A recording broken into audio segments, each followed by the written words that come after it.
sini kita perlu mempelajari saudara-saudara, ada hal-hal yang paling utama yang perlu kita perhatikan. Kemudian mulai ayat 25 pasal 13, laporan para mata-mata. Dan laporan para mata-mata ini tidak bersesuaian dengan apa yang dihendak oleh Bapak Yakub. 10 lawan 2. Yang 10 orang melaporkan hal yang tidak baik. Tetapi yang 2 tetap pada apa yang kehendak Tuhan. Maka terjadi pemberontakan masyarakat. Jadi umat Israel pada waktu itu memberontak lagi dengan penuh pemberontakan yang membawa kehidupan mereka kepada satu hal yang sangat-sangat merugikan, yaitu yang seharusnya mereka sudah memasuki tanah Kanaan, tetapi karena pemberontakan ini membuat kehidupan mereka harus mati dulu. Orang yang keluar dari Mesir semuanya akan mati. Orang yang keluar dari Mesir yang tua-tua hanya 2 yang orang tua yang akan masuk, yaitu hanya Kaleb dan Yosua atau Yahosua. Sebenarnya saya sendiri tidak mengerti kenapa Hosea bin Nun dinamakan sekarang ini Yosua. Sedangkan sebenarnya Hosea bin Nun ini namanya diubah oleh Musa dengan menambahkan huruf yod di depan nama Hosea. Jadi kalau kita melihat sebenarnya apa namanya, kalau ditambah yod di muka huruf Hosea, maka kita akan membacanya menjadi Yahosea. Tetapi yang menjadi banyak terjadi orang menyebut sebagai Yehosua. Nah, ini sebenarnya yang perlu kita luruskan. Nah, dalam parasha hari ini kita melihat bagian yang keempat adalah Musa berdoa syafaat untuk umat Israel. Seorang pemimpin tidak melihat kekurangan. Sebenarnya kan Tuhan sudah marah kepada orang Israel. Akibatnya Tuhan menarik dari kehidupan mereka jaminan untuk keselamatan. Akhirnya banyak orang yang mati. Orang-orang yang keluar dari Mesir pada waktu itu semua pada mati. Jadi yang masuk ke tanah Kanaan kecuali 2 orang itu adalah orang-orang yang hidup, yang lahir di tengah-tengah perjalanan mereka selama 40 tahun di padang gurun. Nah, inilah akibat daripada kesalahan orang yang melapor. Orang disuruh untuk melapor yang baik, karena kalau kita tadi membaca dengan benar, maka di sana dikatakan tujuan daripada mengutus mereka untuk mengintai tanah Kanaan dan berkata kepada mereka, dan ayat 17, naiklah ke Negeb dan naiklah ke pegunungan dan lihatlah apa tanah itu. Melihat apa tanah itu dan apakah orang-orang yang tinggal di sana kuat atau lemah, atau mereka sedikit atau banyak, atau tanah yang mereka tinggali itu baik atau buruk. Apakah kota-kota yang mereka tinggal itu perkemahan atau berbenteng? Dan apakah tanah itu kaya atau miskin? Dan apakah ada pepohonan di dalamnya atau tidak?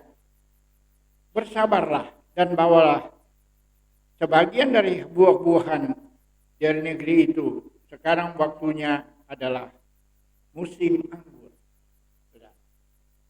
Jadi pada waktu mereka kembali, mereka tidak melaporkan dengan benar. Laporan para pengintai itu membuat memicu pemberontakan orang-orang umat Tuhan yang ada. Tapi yang membelanya 2. Mereka katakan tidak. Kita kuat, kita dapat mengalahkan mereka. Tetapi karena 2 lawan 10 tentunya yang 2 kalah. Tetapi yang 2 ini malah yang dibela oleh Tuhan, oleh Bapa Yahweh Elohim. Nah ini yang perlu kita hayati bersama, saudara. Kalau pembacaan kita mengenai sesuatu strategi di dalam kita mengerjakan pekerjaan Bapa Yahweh, itu perlu kita teliti bersama. Umpamanya satu contoh, saya ingin membawa kondisi kita yang ada. Kita sekarang diutus Tuhan ke dalam dunia untuk melihat apakah dunia ini dalam keadaan baik atau jahat. Itu yang perlu kita perhatikan. Apakah dunia sekarang baik? Dunia sekarang sudah tidak dapat diukur. Kalau saya mendengar baru-baru ini, membaca di televisi, pemerintah Amerika mempersiapkan umat Tuhan, IMF atau International Monetary Fund itu pemberi dana untuk internasional. Kalau satu negara dalam keadaan kerugian itu, maka IMF yang bekerja, nah sekarang yang menopang Amerika itu keuangannya yang jatuh. Nah kalau keuangannya ini jatuh, maka kita dilanda dengan ketidakpastian. Nah ini yang perlu kita hadapi. Kalau Tuhan menyuruh kita ke dalam dunia ini dengan persoalan-persoalan yang kita hadapi, kita harus membawa berita itu kepada Tuhan. Kita harus datang dalam doa syafaat kita kepada Tuhan. Bapa Yahweh, sekarang ini kondisi dunia makin hancur, makin tidak menentu. Nah, apa yang harus kita lakukan? Kita harus melihat supaya jemaat-jemaat Tuhan yang Tuhan sudah percayakan, sudah pilih ataupun sudah panggil pada waktu yang lalu. Supaya mereka harus dipersiapkan menghadapi keadaan ini. Tetapi saudara, kalau saya melihat dewasa ini, laporan-laporan yang dibawa kepada Tuhan itu tidak demikian. Doa-doa yang kita naikkan kepada Tuhan rata-rata bukan untuk kesiapan umat Tuhan menyambut kedatangan Yeshua HaMashiach dengan tidak bercacat celah. Tetapi gereja-gereja sibuk dengan teologi yang disebut teologi kemakmuran. Memakai firman Tuhan atau ayat-ayat firman Tuhan yang ada, saudaraku yang kekasih, adalah firman Tuhan yang memberikan kemakmuran saja. Itu yang diperhatikan. Tetapi tidak melihat apa yang menjadi kebutuhan sebenarnya. Dan ini kita pelajari hal ini berdasarkan firman Tuhan yang kita baca hari ini. Sebab itu hari ini saya ingin mengajar secara mendetail. Yang Tuhan suruh saya kerjakan adalah sekarang kita secara detail melihat apa janji-janji Tuhan. Bapa Yahweh berfirman kepada Musa, utuslah orang-orang untuk memata-matai tanah Kanaan yang kuberikan kepada orang Israel dari setiap suku. Jadi kita lihat, Tuhan meminta supaya memerintahkan kepada Musa, mengutus orang-orang 12 suku Israel ini, mengutus salah seorang dari pemimpin mereka. Nasi dalam bahasa Ibrani-nya seorang nasi, seorang pangeran atau orang yang berkuasa, yang kuat di antara mereka. Untuk melihat apa keadaan tanah itu.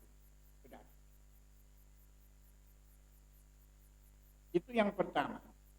Nah, kalau kita menempatkan diri kepada utusan Tuhan, kita tahu kita di dalam perjanjian baru semua kita berpegang kepada firman Tuhan, bahwa Tuhan mengutus Yeshua HaMashiach pada waktu dia naik ke surga Sebelumnya dia katakan kepada para muridnya, pergilah jadikan sekalian bangsa itu muridku. Ajarlah mereka apa yang aku ajarkan kepada kamu. Apa yang itu yang kita lakukan?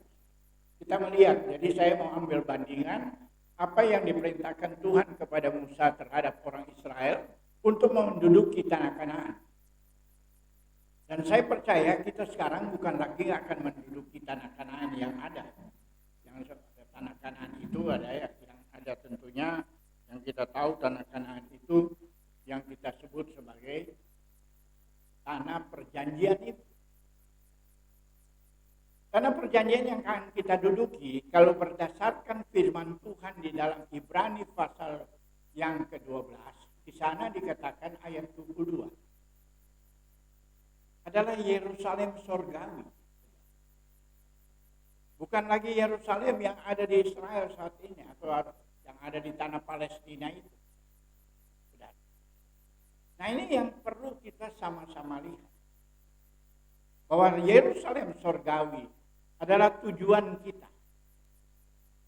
Tujuan kita bukan lagi tujuan untuk datang ke Yerusalem.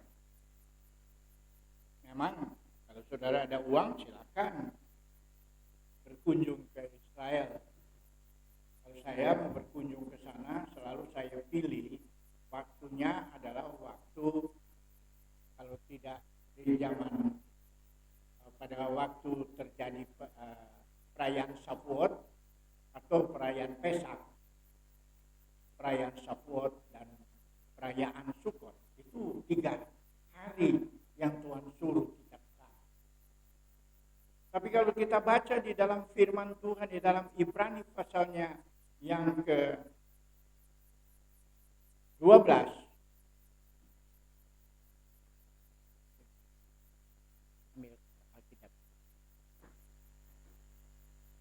maka kita tahu bahwa firman Tuhan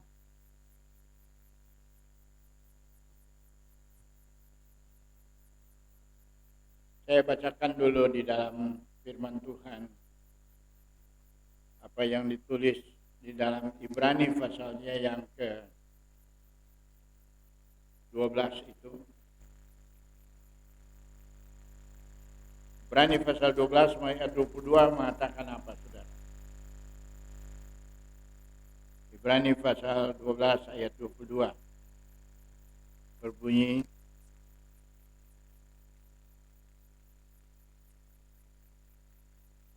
tetapi kamu sudah datang ke Bukit Sion, ke kota Elohim yang hidup, Yerusalem surgawi. Itu yang pertama. Yang kedua, dan kepada beribu-ribu malaikat suatu kumpulan yang meriah. Dan kepada yang ketiga, kita datang bersama-sama kepada jemaat anak-anak sulung yang namanya terdaftar di surga. Itu yang ketiga. Dan yang keempat adalah kepada Elohim yang menghakimi semua orang. Yang kelima, dan kepada roh-roh orang-orang benar yang telah disempurnakan, yang telah menjadi sempurna. Dan yang keenam adalah kepada Yahshua, pengantara perjanjian baru, dan kepada darah penyuntikan yang berbicara lebih kuat daripada darah Habel. Ada 7 hal yang kita datang. Ini yang perlu bagi kita. Sebagai orang yang berharap dan percaya kepada Bapa Yahweh. Kita perlu tahu kita datang pertama ke Bukit Sion, ke kota Elohim yang hidup, Yerusalem. Kenapa kita datang ke Bukit Sion? Karena dari Bukit Sion itu firman Tuhan katakan di dalam Yesaya pasal 2. Dari Sion datangnya pengajaran. Itu yang pertama. Dari Sion datangnya pengajaran. Jadi tujuan kita datangin itu melihat dulu apa yang ada di tanah Kanaan, Kanaan yang baru itu. Bukan tanah Kanaan lama. Bukan yang dihadapi oleh orang Israel pada waktu itu. Dan tanah Kanaan yang lama dikatakan itu mempunyai tempat yang indah sekali dan tempat di mana ada buah yang tandannya dipikul satu tandan. Biasanya kalau kita melihat tandan anggur sekarang paling tinggi begini besar. Tapi tandan ini dari orang mikul, saudara bayangkan kalau saya tingginya 1,60 meter. Di atas bahu saya kira-kira 1,5 meter. Dan berarti tandan itu panjangnya tuh bisa 1,5 meter. Dibandingkan dengan sekarang paling juga 20 cm atau 30 cm. Berarti tanah itu subur sekali di masa itu. Tetapi laporan daripada orang-orang yang datang itu, yang pertama kali datang ke sana, mereka mengatakan jangan, kita takut masuk di sana. Di situ ada orang enak, orang yang tinggi-tinggi, di situ tanahnya nggak baik dan lain sebagainya. Dan itu yang Tuhan marah kepada orang Israel. Sebab itu kalau kita baca dalam firman Tuhan yang kita baca itu, laporan daripada pengintai, setelah mereka 40 hari mengintai, mereka akan pulang. Dan mereka datang kepada Musa dan Harun dan berkata kepada seluruh jemaat Israel di padang gurun Paran di Kades. Mereka menyampaikan kabar kepada mereka dan kepada seluruh jemaah dan menunjukkan kepada mereka hasil dari negeri itu. Jadi hasilnya ditunjukkan. Hasilnya kan luar biasa. Dan mereka memberitahu dia, kami datang ke negeri tempat Anda mengirim kami. Itu mengalir dengan susu dan madu. Dan inilah buahnya. Akan tetapi penduduk negeri itu kuat. Kota-kotanya berkubuh dan sangat besar. Dan selain itu kami melihat keturunan enak di sana. Orang Amalek tinggal di tanah Negeb. Dan orang Het dan orang Yebus. Dan orang Amori tinggal di pegunungan. Dan orang Kanaan tinggal di tepi laut dan di sepanjang sungai Yordan. Tetapi Kaleb menenangkan orang-orang itu di hadapan Musa dan berkata, mari kita segera naik dan menempatinya. Karena kita mampu mengatasinya. Nah ini. Orang lain kalau tidak punya iman, tidak memiliki keyakinan akan Tuhan, pasti dia melaporkan yang tidak baik. Tetapi orang yang berharap dan percaya kepada Bapa Yahweh Elohim yang mengutus mereka, langsung bertindak. Mari kita naik. Mari kita segera naik. Dan menempatinya. Karena kita mampu mengatasinya. Ini yang harus menjadi jawaban kita dalam menghadapi situasi yang ada. Seperti yang saya katakan tadi. Untuk dewasa kita sekarang ini, kita kan sedang menanti mau menyambut kedatangan Yeshua HaMashiach dengan tidak bercacat untuk memerintah. Sebenarnya apa yang ada di balik sana? Sebenarnya ada di balik sana ada sesuatu yang indah yang banyak kali kita tidak mengerti, saudara. Apa yang kita tidak mengerti? Kita cuma tahu ada surga. Itu sebenarnya nanti. Tetapi bagi kita, orang yang berharap dan percaya kepada Yeshua HaMashiach yang sudah naik ke surga, setelah dia datang menebus kita dari salah dan dosa, maka dia menjanjikan dia akan datang untuk kedua kalinya. Untuk apa? Berkerajaan bersama-sama dengan umatnya. Dan berkerajaannya apa berapa lama, saudara? 1000 tahun. Itu sebenarnya yang kita harus tunggu, yang harus kita amati. Ini yang tidak dikatakan oleh banyak orang. inilah pesan sebenarnya, bahwa tanah itu tanah yang baik, yang dapat ini. Sehingga Kaleb mengatakan, mari cepat-cepat kita naik. Kita duduki, kita sanggup mengatasinya, walaupun banyak tantangan. Saudara yang kekasih, untuk memasuki kerajaan 1000 tahun ini, saya ingin katakan, tantangannya itu banyak. Banyak orang enak di sana, banyak orang-orang besar. Yang memang secara ukuran kita manusia, kita tidak sanggup untuk mengatasinya. Tetapi kalau kita bersama dengan Bapa Yahweh, apakah kita takut? Tidak perlu takut. Karena dia itu besar. Dia itu yang berkuasa. Inilah yang menjadi kerinduan saya untuk bersama-sama dengan saudara-saudara yang kekasih, kembali ke akarnya yang benar. Kami kembali ke akar Ibrani. Saya bersyukur hari ini dalam pembacaan yang kita baca sebenarnya pada hari ini dalam Bilangan pasal 15 bicara tentang talit ini, jumbai ini, yang jumbai ini. Nanti ini bagian terakhir kita akan bicarakan. Tapi yang saya ingin bicarakan pertama-tama adalah utusan Tuhan dulu. Kita harus melihat negeri yang Tuhan inginkan kita masuk. Apakah itu baik? Baik. Surga yang Tuhan, Kanaan Samawi, Kanaan baru yang kita akan tempati, bukan seperti yang dulu. Yerusalem surgawi yang dimaksud di sini. Bukan Yerusalem biasa. Bukan kota Yerusalem. Saya sudah banyak kali ke Yerusalem melihat. Dari tahun ke tahun itu banyak terjadi perbedaan. Kalau sekarang kan lumayan. Kenapa? Karena Yerusalem sudah diakui sebagai pusat pemerintahan kerajaan negara Israel. Waktu saya bersekolah di sana, itu masih dalam pergumulan.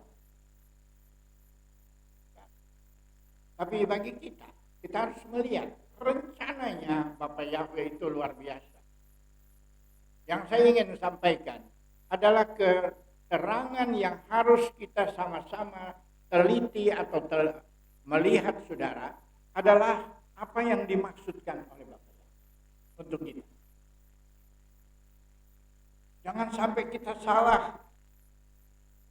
Sama dengan umat Israel mendapat 10 berita dari orang-orang yang tidak bertanggung jawab. Hanya ingin melihat untuk kebenaran diri mereka sendiri. Ini yang sedang terjadi. Harus kita kembali ke akar Ibrani. Selama ini kita tanpa sadar bahwa kita ada di dalam keadaan, apa saudara tahu bahwa firman Tuhan yang ada pada kita ini, yang Alkitab kita ini, saudara, firman Tuhan jelas dia katakan, pada waktu dia berbicara kepada Daniel, tutup dulu Daniel, meteraikan itu. Kalau kitab ini termeterai, sehingga banyak orang buta melihat, tidak melihat kedalamannya, tidak mengerti apa yang ada di dalamnya. Tapi saya bersyukur, berterima kasih. Beberapa hari yang lalu ada yang menelpon saya mengenai nama Tuhan. Dia tanya tentang nama Yahweh Elohim, kapan, di mana terdapatnya. Saya katakan sama dia, kalau saudara mau percaya kepada saya, mari kita baca. Tapi dalam bahasa Ibrani. Saya bacakan dalam bahasa Ibrani, Kejadian pasal 2 ayat 7.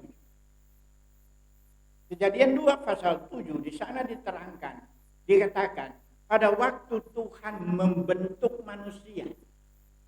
Kata membentuk ini dalam bahasa Ibraninya tertulis di situ berbeda kata membentuk di dalam ayat yang ke-7 dan ayat ke-19. Ayat ke-7, pada waktu Tuhan membentuk manusia, itu ada 2 yod kata membentuk di situ. Kalau kata membentuk yang kedua, yang ada untuk membentuk binatang, itu yodnya cuma 1. Kenapa ada perbedaan yodnya? Karena kedua yod ini berbicara tentang Yahweh. Dan itu yang masih banyak orang tidak mengerti, tetapi mempersoalkan nama. Mempersoalkan nama.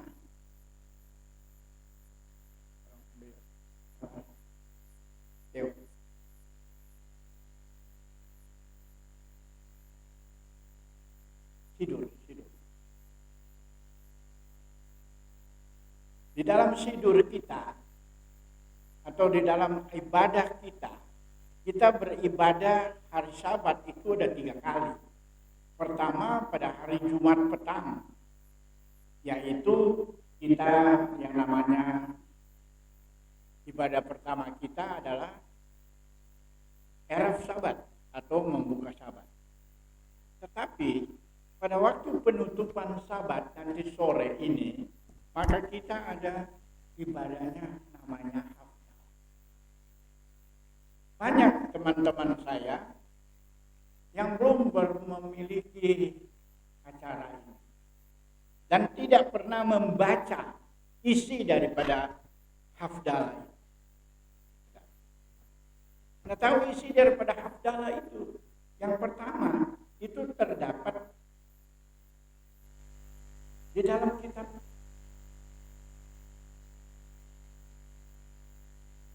Kisah Rasul pasal 20 ayat 7.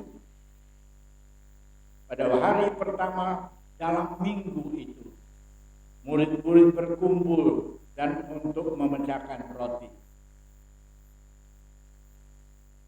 Jadi tiap minggu, hari pertama dalam minggu itu hari Minggu kan. Tapi hari Minggu ini kapan itu terjadi? Pada hari pertama pada minggu itu. Hari pertama dalam akar Ibrani, saudara, itu hari Jumat petang.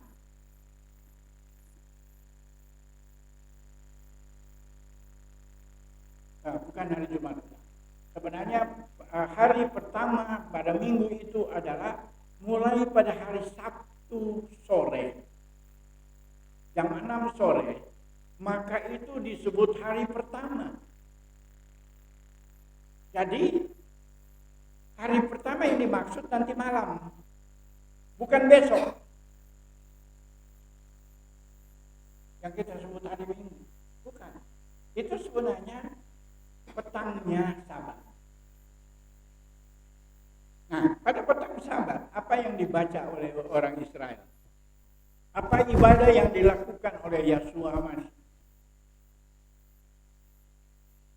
Itulah yang pertama dilakukan oleh para murid. Ini contoh teladan kita. Para murid melakukan itu. Nah, kalau para murid melakukan, terus kita yang namanya berdasarkan Matius 26-28 itu, bahwa kita harus mengajarkan apa yang diajarkan oleh Yeshua HaMashiach. Para murid melakukan itu. Tapi apa kita lakukan? Tidak. Nah, inilah hal-hal yang sebenarnya yang Tuhan berikan, yang kita tidak tahu, yang perlu kita teliti. Nah, apa yang dibaca oleh orang Israel pada waktu itu? Hine Yeshuati Eftah. Lihat, Elohim adalah keselamatanku. Aku percaya. Nah, kata keselamatan di sini berbicara tentang Yeshuati. Yeshua itu keselamatan, bukan namanya. Nah, ini yang menjadi persoalan. Banyak di antara kita mempersoalkan, saya ada teman saya, dia katakan, Pak, saya itu dikucilkan dari teman-teman saya karena saya memanggil nama Yasua. Teman-temannya, karena mereka katakan tidak ada tertulis Yasua.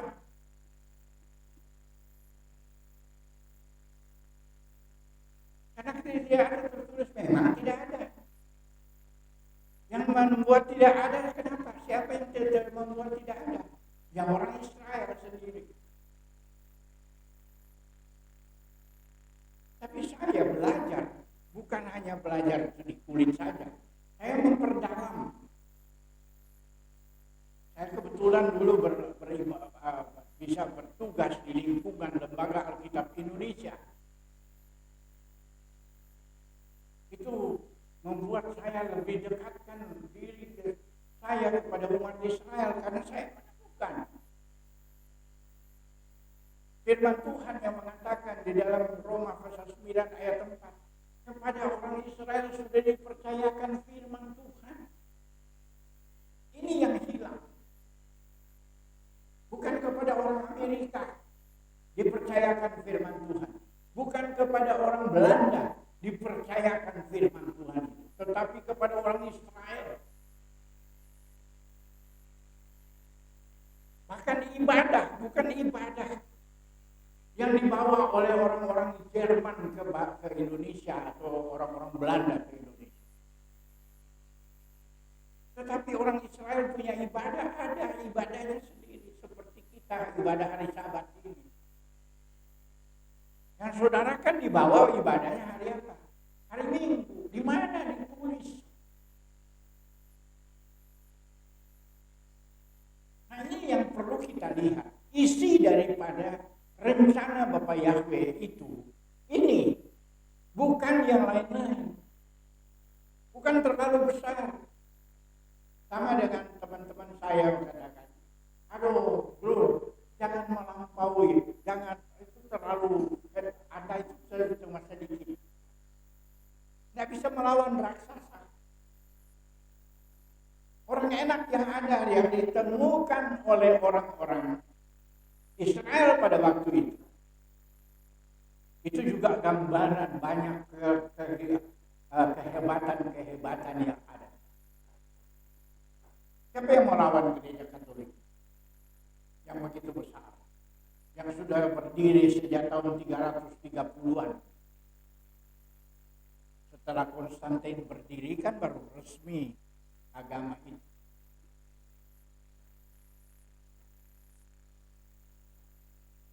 Kalau sampai sekarang sudah berapa tahun? 2000 tahun. Paling sedikit 1900 tahun yang lalu. Mereka sudah berkuasa. Apa yang melawan? Tidak bisa dilawan. Itulah orang-orang enak sekarang. Kemudian kan memunculkan Protestantisme. Tahun berapa? Tahun 15-an. Baru muncul. Kamu ini baru kemarin muncul mau lawan kami, katanya. Kami sudah terlalu besar, nggak bisa dilawan. Boleh, nggak apa-apa. Saya tetap berpegang kepada firman Tuhan. Nanti satu waktu, kalau kamu tetap bertahan di situ, saya katakan, kamu akan disebut sebagai orang yang jahat di dalam Matius pasal 7. Dan ini tentunya yang kita hindari. Tapi itu, jangan kita melihat apa laporan-laporan orang dewasa ini. Apa yang orang anut dewasa.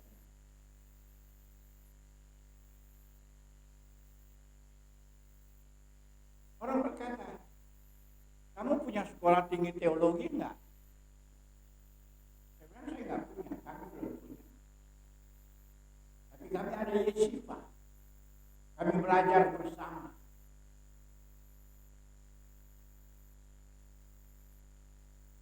Saya tidak perlu takut, saya tidak perlu gentar. Saya belajar teologi. Saya MPDK. Saya mengajar teologi. Jadi saya tahu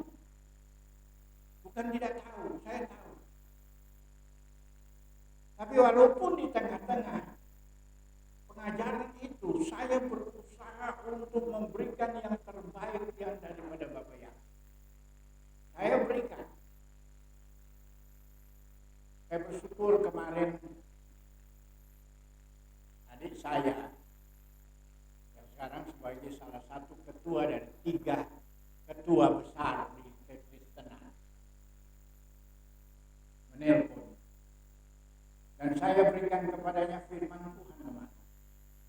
Saya bilang, Ron, coba lihat firman Tuhan di dalam Yesaya pasal 56 ayat yang ke-6 sampai 8. Perhatikan. Kamu kan sebagai ketua. Oh enggak, kamu tuh komandan katanya. Karena saya yang membawa dia dulu menjadi seorang hamba Tuhan yang besar. Saya bilang, kerjakan pekerjaan yang engkau kerjakan sekarang ini.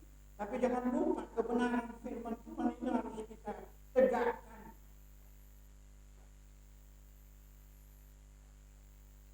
Banyak firman Tuhan yang saya ajarkan kepadanya. Dan itu yang dia selalu banggakan, dia bawakan hal itu.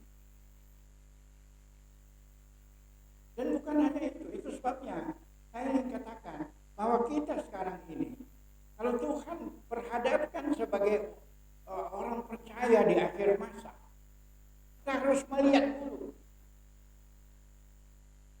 untuk masuk tanah Kanaan.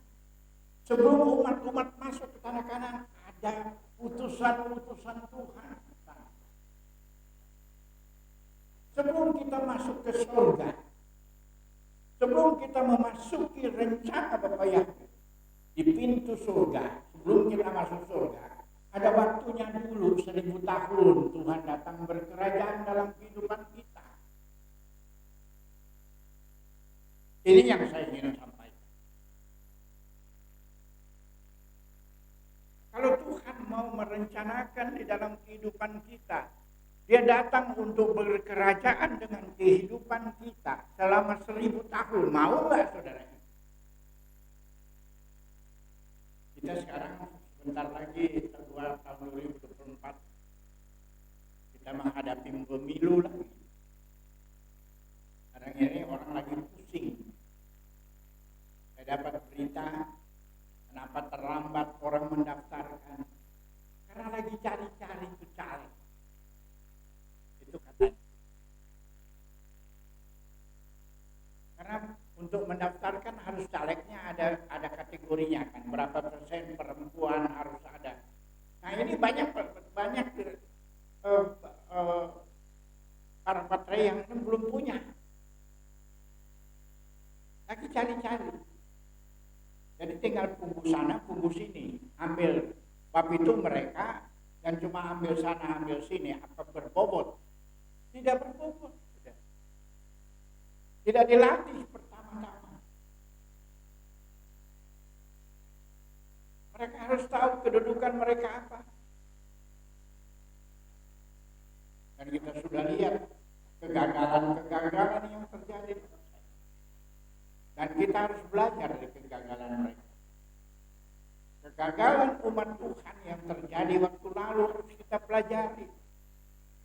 Jangan sampai kita terlibat di dalam apa yang sudah dialami oleh umat Israel mula-mula. Umat Israel mula-mula, mereka sebelum masuk Kanaan terjadi sesuatu yang tidak mengenakan.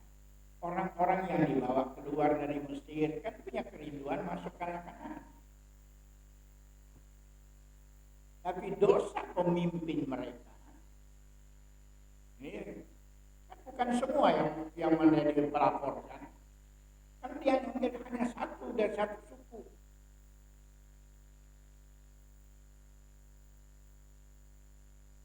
Membawa berita yang salah. Akibatnya apa yang terjadi dari akibat itu? Maka saudara lihat, mari kita memilih seseorang pemimpin dan kembali ke Mesir. Orang-orang yang memberontak ini mau angkat orang baru. Mereka angkat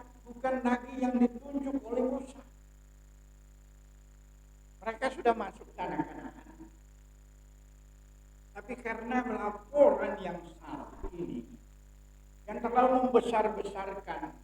Mereka orang-orang besar, kita tidak bisa mampu untuk itu. Tetapi buktinya Kaleb dan Yosua kan tidak mengatakan demikian. Sampai mereka mau dilontarin dengan batu. Bayangkan, pemimpin-pemimpin yang benar sekarang ini pada dimusuhin.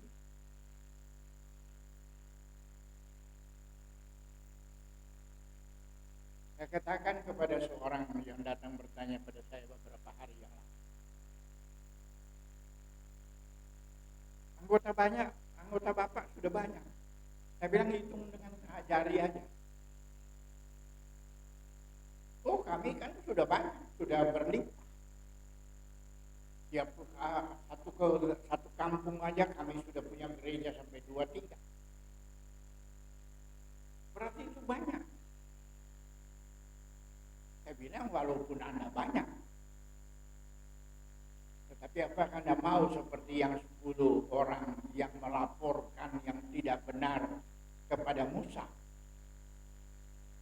Akan direstui oleh Bapak ya? Tidak.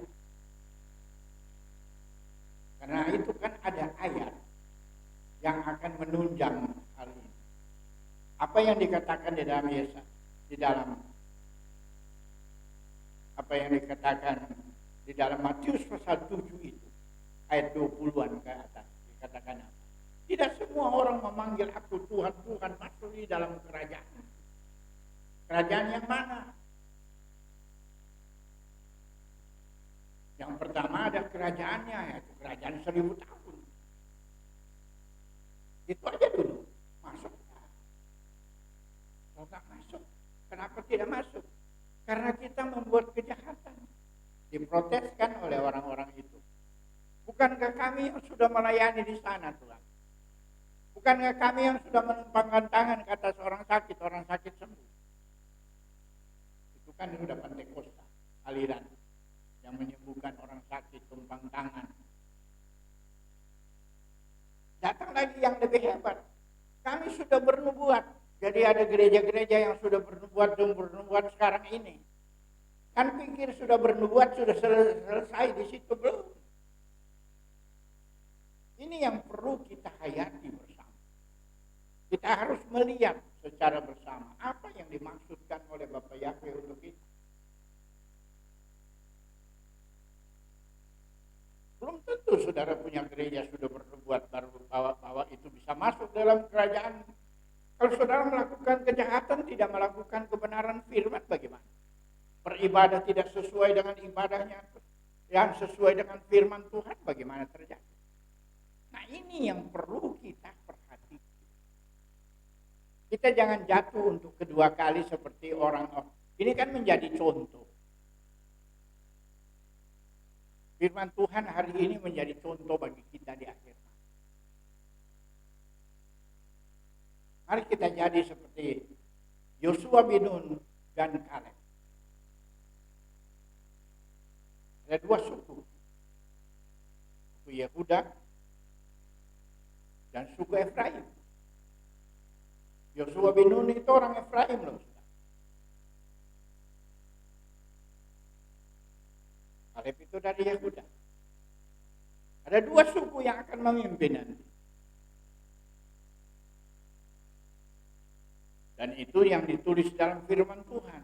Aku akan menyatukan kembali papan Efraim dan papan Yehuda. Itu akan Tuhan persatukan. Saya bersyukur di tahun 2005 pada waktu kami mulai membentuk aliran mesianik di Indonesia, kami didatangi hamba-hamba Tuhan, baik dari Belanda, baik dari Amerika, baik yang dari Israel sendiri.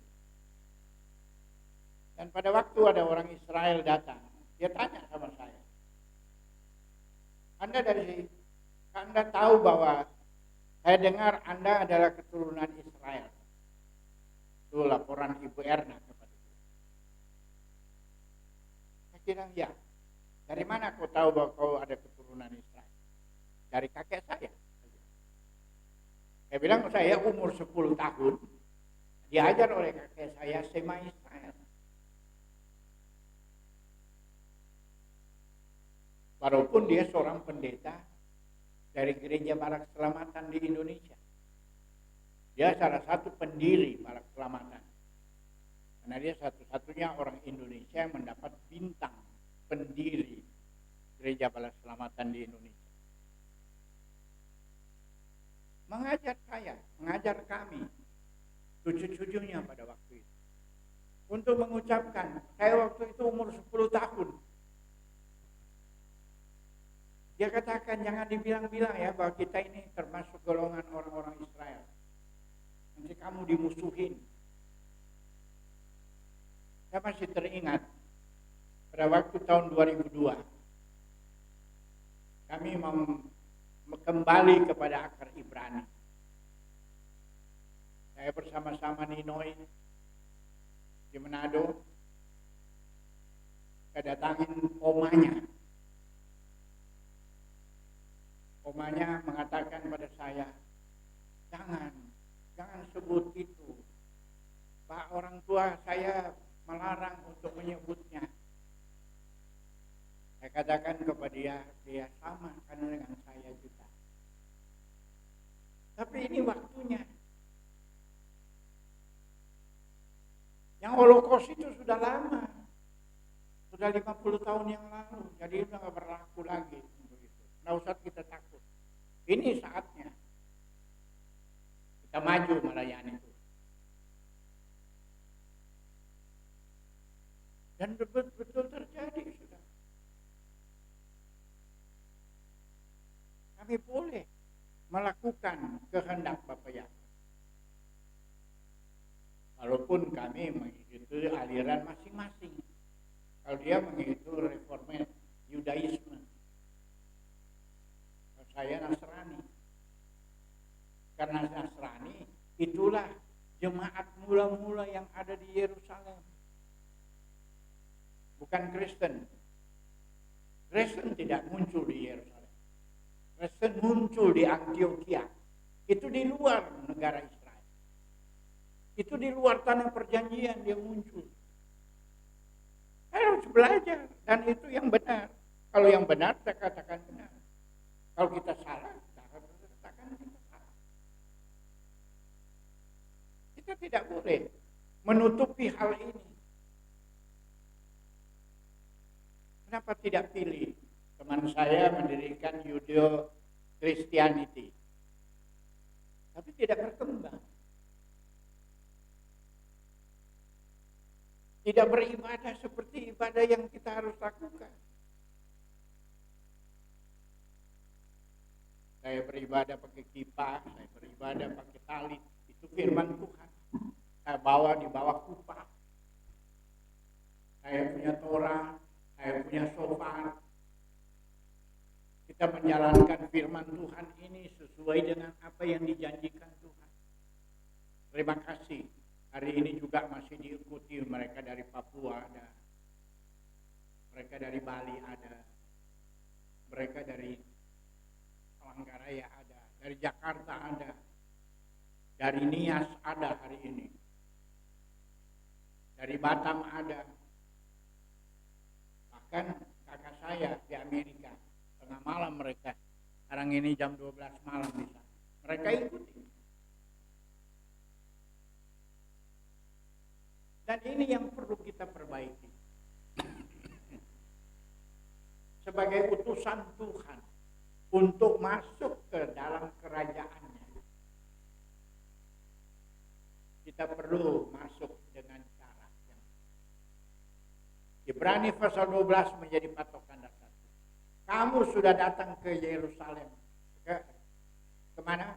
Ke Bukit Sion dulu. Kenapa Bukit Sion kita harus datangin? Karena dalam Bukit Sion dikatakan di sana, dari Bukit Sion munculnya pengajaran. Munculnya pengajaran itu dari Bukit Sion. Jadi kalau kita belajar pelajaran dari Bukit Sion, maka kita itu akan menerima kuasa daripada Bapa Yahweh. Firman dari Yerusalem bukan firman Tuhan. Apa kata saudara?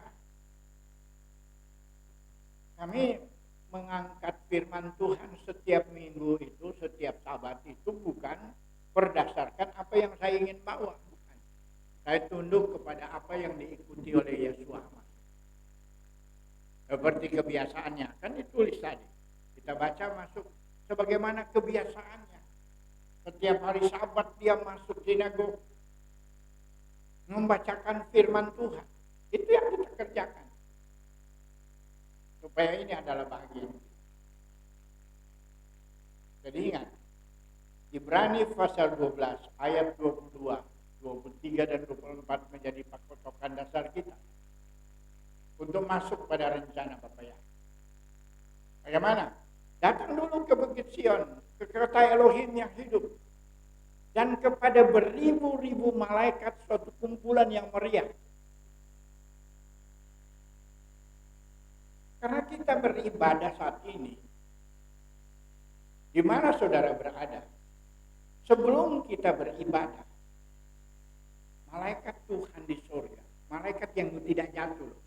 Malaikat kan ada dua, malaikat yang jatuh dan malaikat El Elyon. Malaikat yang tidak jatuh, itu yang diutus datang melayani kita. Sebab itu kita sambut dengan pujian. Shalom Aleichem Malachi Hasyaret Malachi Elyon Mi Melech Malachi Amlachim Hakados Baruch. Kita menyambut utusan Tuhan. Banyak orang bernubuat, banyak ada yang datang, ada hamba Tuhan datang. Kami mendapatkan wahyu dari Tuhan. Oh bagus. Kapan? Apakah kamu didatangin? Or saya mau tanya dulu, yang datang sama kamu itu malaikat yang mana? Ya, Roh Kudus. Roh Kudus kan ada mana? Yang dari mana? Karena kalau kita yang akar Ibrani ada ukurannya. Malaikat El Elyon bukan. Oh itu kami nggak tahu. Yang kami tahu itu Roh Kudus. Bagaimana kamu tahu? Kita harus menyambut kedatangannya untuk melayani kita, untuk memberikan apa yang kita butuhkan. Itu ada. Tapi itu di Sidur kita semua ada.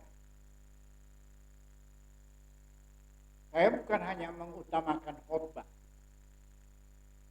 Saya utamakan semua acara mulai dari pertama. Kita pakai talit. Kenapa kita pakai talit? Kebetulan hari ini firman Tuhan di dalam Bilangan pasal 15 ayat bagian terakhir ayat 37 sampai 41 itu diberitahukan di sana. Umat Israel harus pakai talit. Kenapa pakai talit? Karena itu yang diberikan oleh Bapa Yahweh kepada jemaat yang mendekati kesempurnaan. Baca di dalam Yeskiel pasal 16 ayat yang ke-12, ayat yang ke-8. Yeskiel 12, Yeskiel 16 ayat yang ke-8. Aku lalu dari situ. Aku melihat engkau sudah sampai kepada masa akhir balik. Atau sudah sampai kepada kedewasaan. Tapi engkau dalam keadaan telanjang. Maka apa yang Tuhan berikan kepada jemaat Tuhan yang sudah meningkat kepada kedewasaan? Yang pertama dia kasih tali dulu, saudara. Untuk apa? Menutupi segala kekurangan kita. Kita kalau pakai tali ini, segala kekurangan kita tertutup. Tapi itu umat Israel disuruh pakai tali. Dalam mau pesan tali boleh. Banyak kok yang jual sekarang. Di mana-mana. Ada yang perlu boleh. Nanti saya kasih alamat untuk mendapatkannya. Dan itu bagian daripada kehidupan kita sebagai orang yang percaya. Bukan mau asal-asalan kita pakai. Dan itu saya tanya dulu sama Anda. Ada yang datang, ngapain mau pakai kain lagi? Nggak perlu. Saya tanya, Yahshua HaMashiach yang kamu sembah, yang kamu katakan namanya Yesus itu, yang dia pakai tidak menurut Alkitab yang ada pada kamu? Kok pakai? Kenapa kamu tidak pakai? Yang nggak disuruh. Ya karena kamu yang belajar juga nggak pernah belajar akarnya, sehingga memang tidak pakai. Kan ada guna katanya memakai. Nah, itu menurut pandangan kamu, tapi pandangan saya tidak. Saya kalau tidak memakai ini, saya telanjang di muka Tuhan. Saya penuh kekurangan, ketidakmampuan. Dia menutupi itu dengan kita memakai tali. Supaya nama kita terdaftar di surga, saudara. Saudara baca dalam Yesaya pasal 16 ayat yang ke-8. Pada waktu itu setelah dia memberikan kain itu kepada kita, maka dia bilang, aku bersumpah engkau menjadi milikku. Engkau adalah kepunyaanku. Tuhan bersumpah dengan kita bahwa kita menjadi miliknya. Itulah yang dikatakan. Kamu sudah datang ke Bukit Sion, ke kota Elohim yang dulu itu, dan kepada beribu-ribu malaikat, suatu kumpulan yang meriah. Dan kepada anak-anak sulung yang namanya terdaftar di surga. Kalau kita sudah diakui itu sebagai milik kita, terdaftar tidak? Terdaftar. Bapak Yahweh sendiri yang mendaftarkan kita, bukan kita mendaftar. Dia sendiri yang datang. Dari kita ini yang harus menjadi dewasa dulu. Kerohanian kita dewasa. Jangan kita rohani yang cuma main-main bola. Tendang sana, tendang sini. Tetapi kita menjadi seorang pengantin surgawi yang dipersiapkan Tuhan. Supaya kita masuk pada rencana Bapa Yahweh yang luar biasa. Amin. Ini sesuatu yang indah untuk kita. Tapi itu mari kita menjadi pengintai-pengintai yang sesuai dengan rencana Bapa Yahweh. Masih begitu banyak orang yang belum mengintai dengan benar. Kita mendahului. Kita sebagai hamba-hamba Tuhan mendahului umat Tuhan untuk membawa umat Tuhan masuk surga. Mereka belum masuk kan? Utusan duluan masuk. Kita lihat dulu apa dengan surga. Oh, di sana ada pohon zaitun asli yang mengalirkan minyak kepada 5 anak darah yang duduk di mana? Di dalam jemaat. Di 7 kekidian, di situ Tuhan mau datang, memberikan minyak sehingga mereka tidak kocar-kacir lari sana lari sini, mencari minyak. Itu rahasianya aja. Itu ya Sakaria pasal 4 minggu lalu sudah saya bawakan. Mari kita sama-sama masuk di dalam rencana Bapa Yahweh untuk kita hari-hari ini. Supaya apa yang kita lakukan itu berkenan kepada Bapa Yahweh. Karena ingat, yang kita hadapi adalah Bapa Yahweh Elohim orang Ibrani yang menghakimi semua orang. Kita memang dihakimi, tapi kita bersyukur kita ada pendoa syafaat.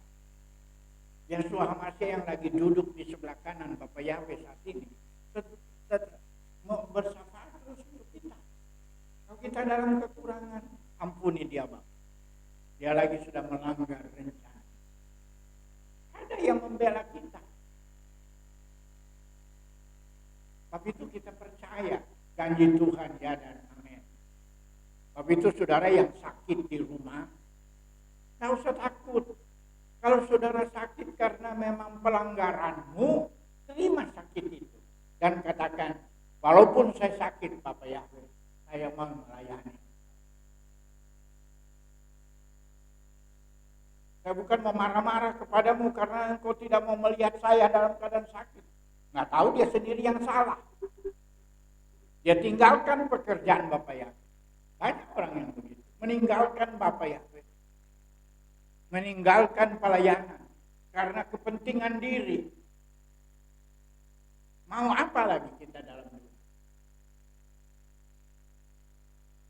Mari kita sama-sama datang kepada Bapak Yahweh. Memberi diri kita. Supaya kita tidak seperti orang lain. Bapak Yahweh berfirman kepada Musa, sampai kapan bangsa ini akan menghina aku? Bayangkan. Bapak Yahweh sampai mengeluh kepada Musa. Sampai kapan bangsa ini akan menghina aku? Bangsa Israel sendiri menghina Bapak Yahweh. Sehingga mereka menerima hukuman. Dan berapa lama lagi mereka tidak akan percaya kepada aku. Meskipun semua tanda-tanda yang telah aku lakukan di antara mereka. Aku akan memukul mereka dengan penyakit sampar. Mencabut hak waris mereka.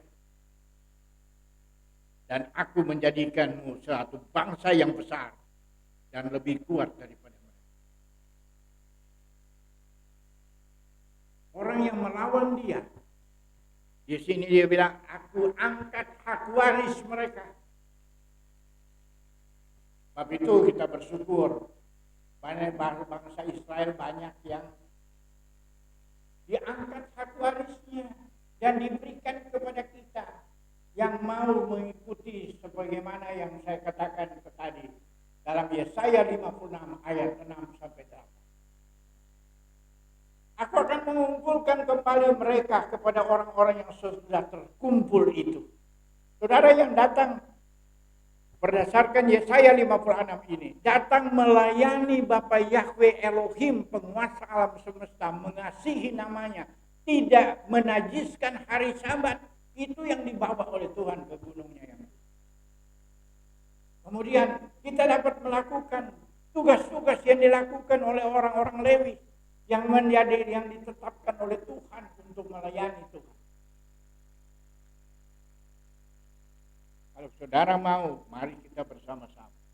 Supaya kita akan menjadi bangsa yang besar. Dan lebih kuat daripada mereka. Tetapi Musa berkata kepada Bapa Yahweh, maka orang-orang Mesir akan mendengarnya. Karena engkau membawa orang-orang ini dengan kekuatanmu dari antara mereka. Dan mereka akan memberitahu penduduk negeri ini.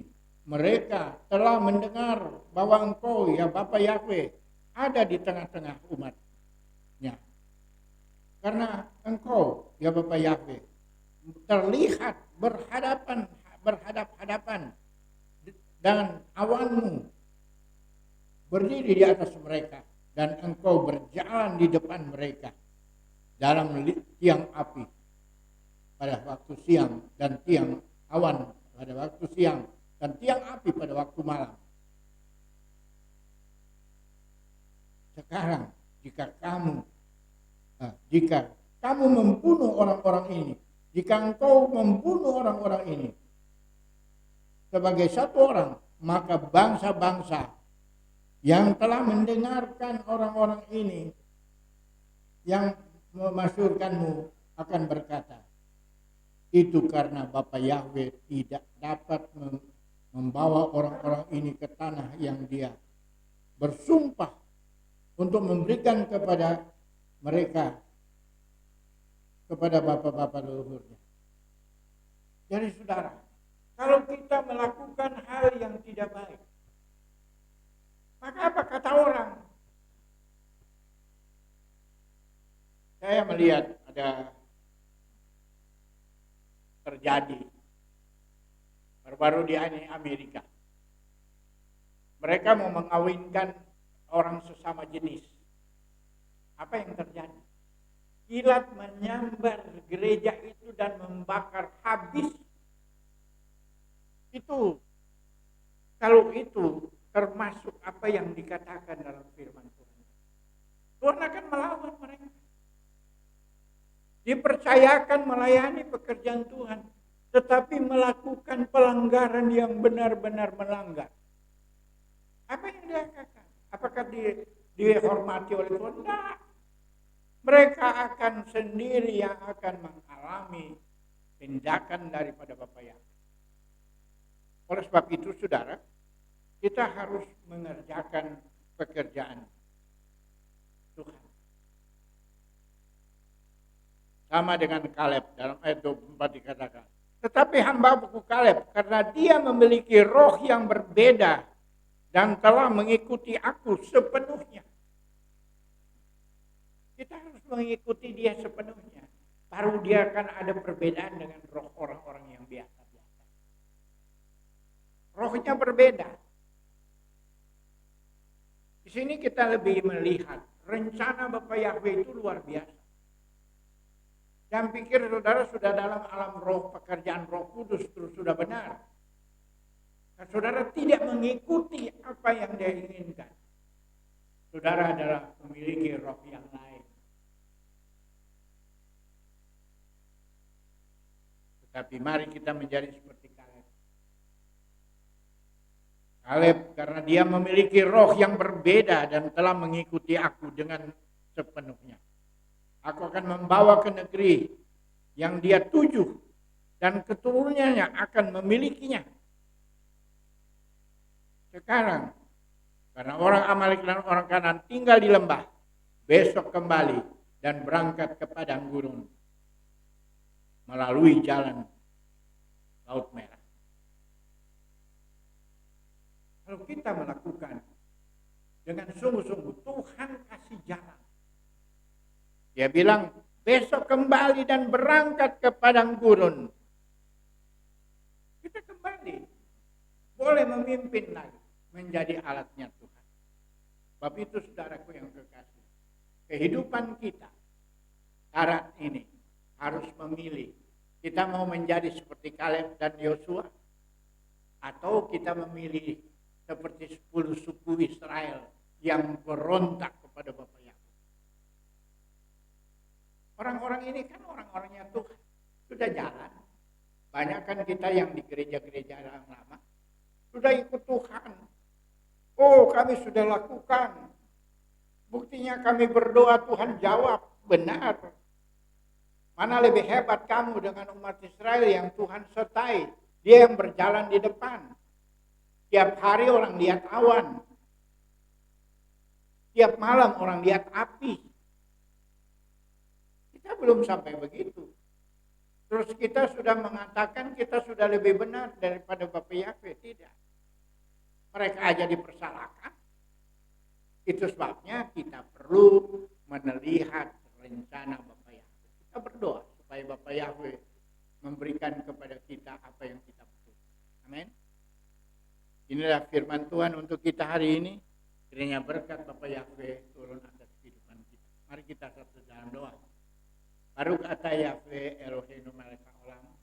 Bapa Yahweh, kami datang kepadamu pada hari ini. Melihat apa yang dilakukan oleh banyak orang yang tidak bersesuaian